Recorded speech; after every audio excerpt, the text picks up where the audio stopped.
Welcome to Sweet Life Beat Life. We hope this video helps. In this video, I will explain how to start your Kia Sportage with a key. First, sit in the driver's seat and make sure the vehicle is securely in park or neutral. Then, insert your key completely into the ignition cylinder. Turn the key clockwise to the on position. This action will illuminate your dashboard lights and prepare all the vehicle's systems for starting, ensuring a smooth ignition process. Once the dashboard lights are on, continue turning the key clockwise to the start position. You will hear the engine crank. As soon as the engine starts and runs smoothly, immediately release the key. It will spring back to the on position. Holding the key in start for too long can damage the starter motor.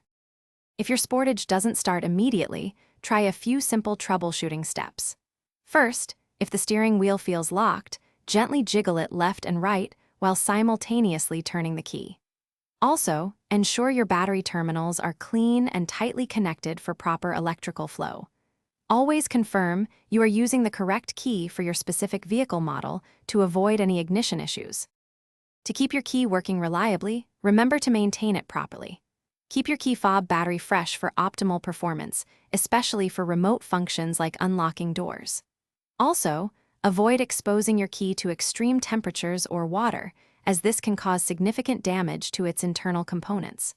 For more great tips and deals, including a link for the O-Ala water bottle to stay hydrated, check the description below. It's always good to be prepared. Thanks for watching. Consider subscribing if we helped you.